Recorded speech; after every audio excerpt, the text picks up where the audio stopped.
In 2017 and 18, seekers from all over the globe gathered at Kana Shantivanam, the world's largest heartfulness center near Hyderabad in India. They came together to intensify their practice of meditation and also deepen their understanding of 10 guidelines for daily living that form an integral part of the heartfulness movement.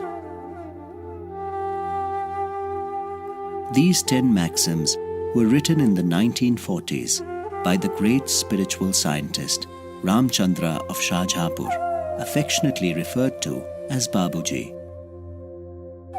They were the result of Babuji's lifelong spiritual practice, observation of the vibratory patterns of nature, and direct experience under the tutelage of his guide, Lalaji Maharaj. Babuji offered a simple method called Sahaj Marg, or the natural path, as a means for spiritual evolution. A heart-based meditation practice assisted by yogic transmission.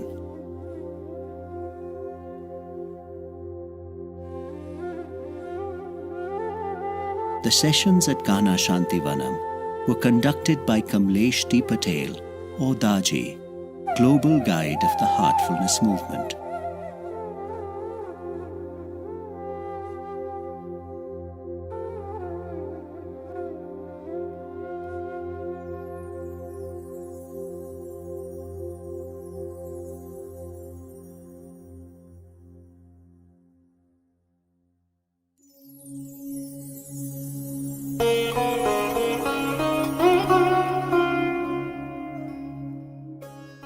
Rise before dawn and offer your prayer and meditation at a fixed hour, preferably completing them before sunrise. Have a separate place and seat for meditation. As far as possible, develop the habit of sitting in one and the same pose. Give special attention to purity of body and mind.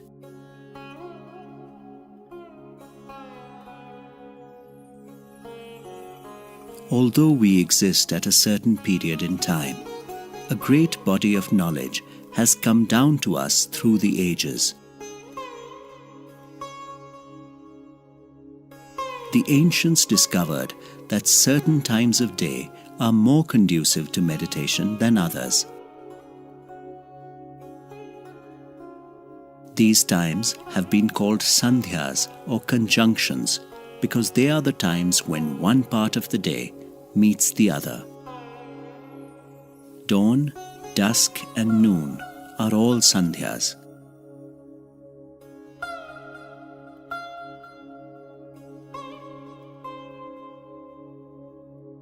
During the day, most of us are engaged in some sort of activity, mental or physical. The sun heats up the atmosphere, and this heat is only slowly dissipated at night. Before dawn, the atmosphere is at its coolest. Our body and mind have been rested and are rejuvenated and refreshed. Our daily activity has not yet commenced, so our mind is not drawn towards the coming day. The time before sunrise is therefore especially well suited for meditation.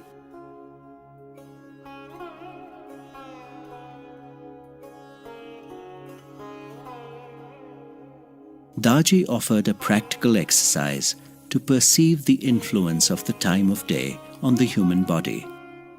He asked the people present to observe the flow of energy within them for 24 hours and to note whether the energy flows outward or inward.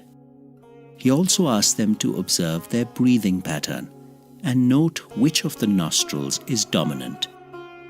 At different times, a different nostril dominates the breath. When they reconvened the next day, most reported that they felt energy flowing outward in the daytime and flowing in at night. Also, in the day the right nostril was dominant, whereas at night it was the left nostril. So does this say something to us? That during daytime, energy is flowing out. Night time, you're absorbing. The cycle continues.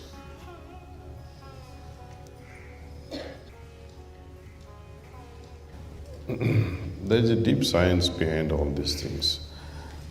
Science today recognizes this as circadian rhythm. They measure various neurotransmitters, hormones, and various other parameters from morning and measure the whole entire 24 hours and see what happens. Cortisol level in the morning versus cortisol level at night. It will differ. Energy also. I don't think they have started measuring energy inflow and outflow. We can perceive them. So meditators can easily perceive inflow and outflow of energy. Our genetic system is predisposed now to the solar movement. It adjusts itself. For millions of years, it has come to this habit of orienting the entire physiological system functioning around the solar cycle and the lunar cycle as well. And who knows, many other planetary influences which is so subtle we are unable to measure. But at least these two influences we can measure easily. Surya Nadi they call. The Nadi means the energy channel and Surya means the sun. Energy channel that is provoked by the sun. During daytime they call it Surya Nadi. And the one, in its absence, what happens is the other Nadi, any other energy channel, and automatically they give the name Chandra Nadi, means the lunar energy channel. During daytime, right nostril and left nostril, based on the energy requirements, keep switching. But most of the time during day, it will be the right nostril that will be predominating, and at night time, the left one. Study of the human nervous system reveals that in the day, the sympathetic system is active, which prepares the body for intense physical activity or a fight or flight response.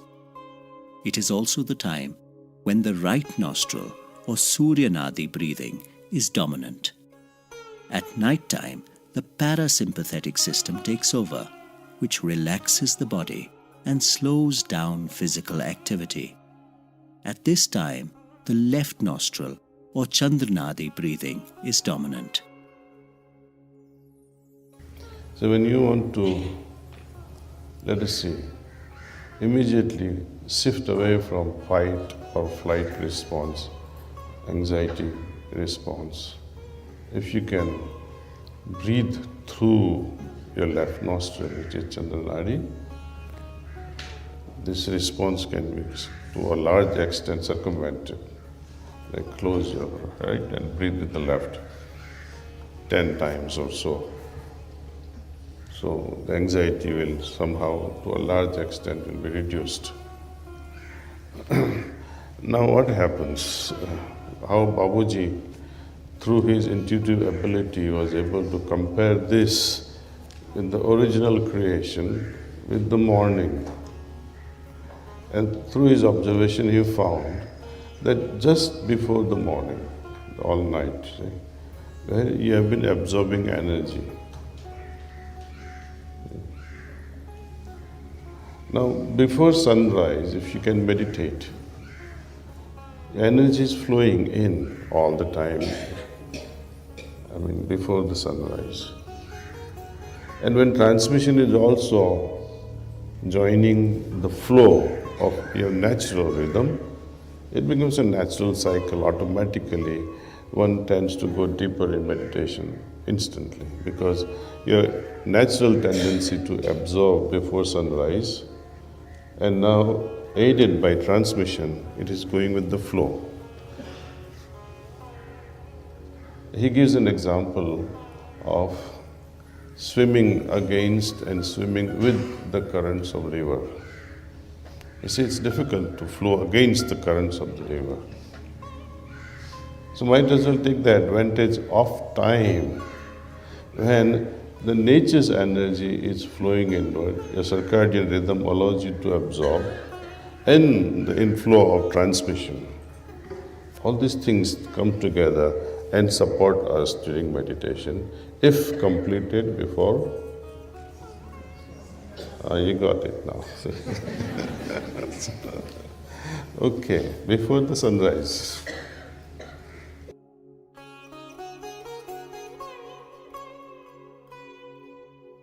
However, we all have different responsibilities and constraints and a unique set of circumstances in life. It is not easy for all to adhere to completing their meditation before sunrise. We all have our weaknesses. I can't get up before dawn.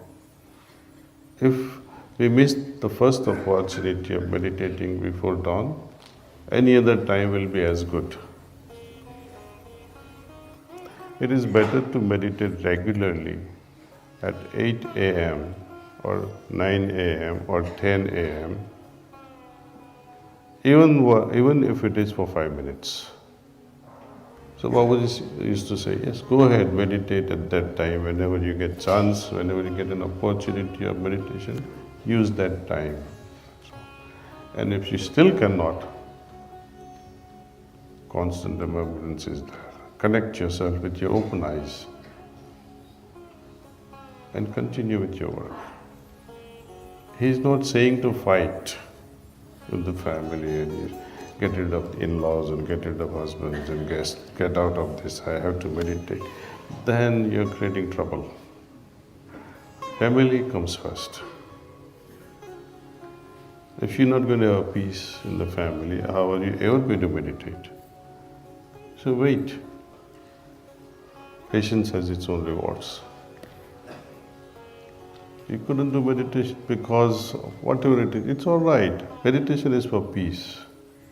You can't fight for peace and say, oh, I have to meditate, I want to be at peace.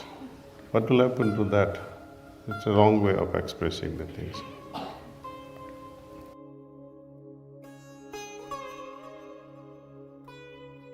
Babuji also recommends setting aside a particular place for our meditation if possible.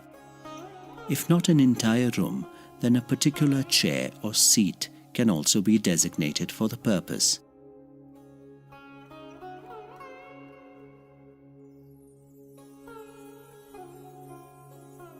I grew up in a village. And I had seen, we used to have buffaloes and cows. And they had their own stump, specific to each animal. They were tied there. The moment you release them, they all go together outside the village for grazing. In the evening when they return, each cow or buffalo will go to their own respective stump. They don't mess around. You noticed it? They don't go to other stump and stand there. They'll go to their own stump and just stand to be tied up. They have so much of wisdom. This is the spot. This is my spot. We need to designate our stumps in our house. This is my stump. I will meditate here. This is my comfortable place. And the place where we meditate regularly, it creates atmosphere. It creates vibrations. It charges the place.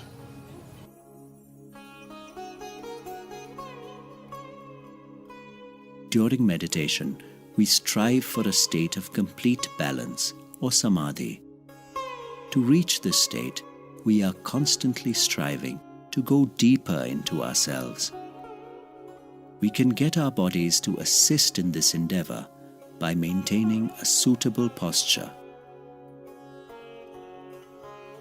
He gives an example that when the universe was created, there was a bang and everything gushed forth from that outward, right? Now, when the time will come, when things has to return back to the source, we call in Christianity as doomsday, right? Or in Sanskrit they call it Mahapralaya, where everything dissolves. So creation is outward expansion. And when it has to return back to the source, it is contraction. Contraction produces a lot of peace and calmness. When things are happening, moving towards home, you feel at peace. When we contract all our limbs like this, it also creates, in his words, he calls it individual pralaya at a physical level. Then it collapses at a mental level, then at a spirit level, and then you are in samadhi. So, with this contracted position, we are able to meditate better.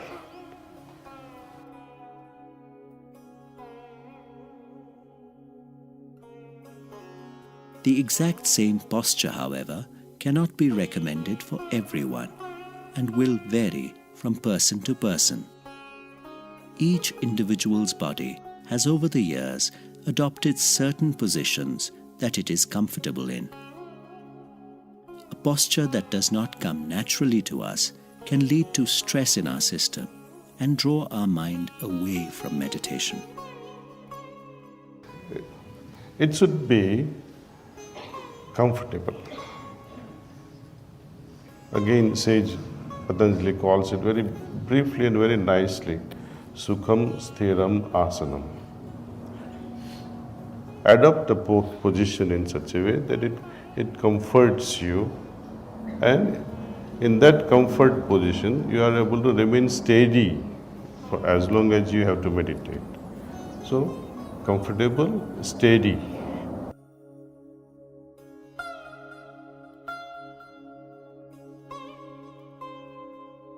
The maxim also talks about giving special attention to purity of mind and body. This is a reference to the attitude we need to maintain towards our meditation practice. Daaji gave the example of how attentive one is when a special guest is expected at home. We go out of our way to ensure that everything is in place.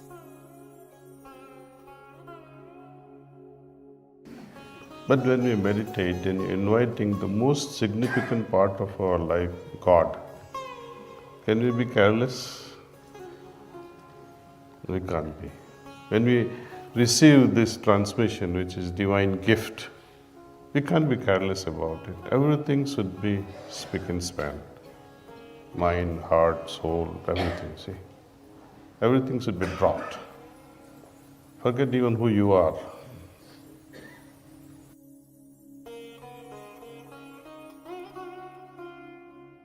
The idea of following a discipline in our practice has far-reaching effects and is an invaluable asset on our spiritual journey.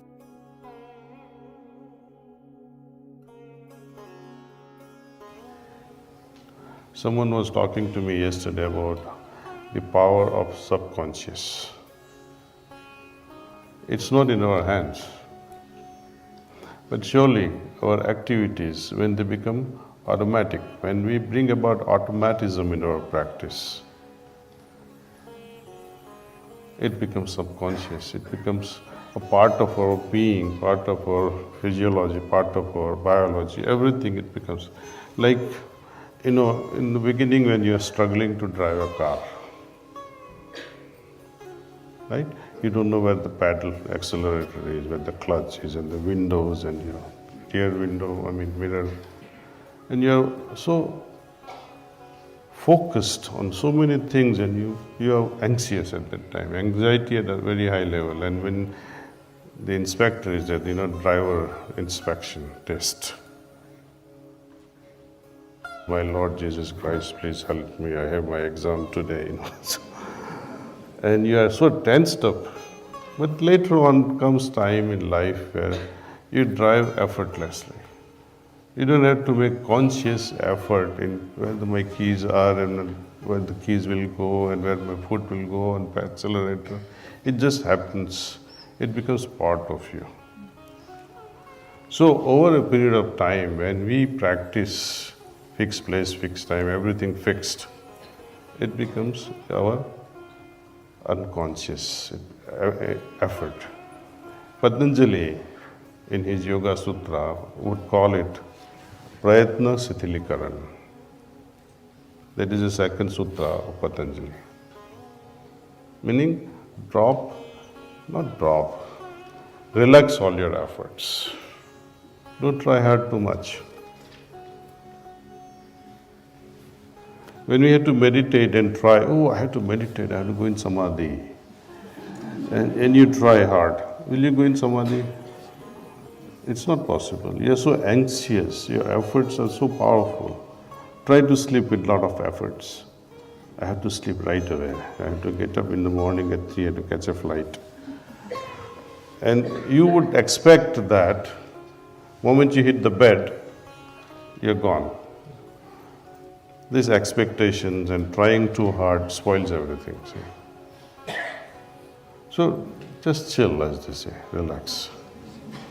And let things happen, let things unfold. But efforts should be there, but there should be totally relaxed efforts. And this happens only by practice. In the beginning, it will be a struggle.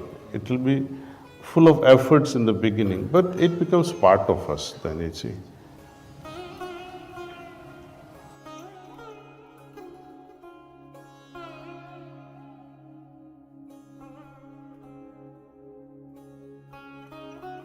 You are invited to meditate on the maxim to reach a personal understanding of it. Internalize the words so that hidden facets and nuances of meaning may unfold within. Practice it so that its efficacy can be genuinely witnessed.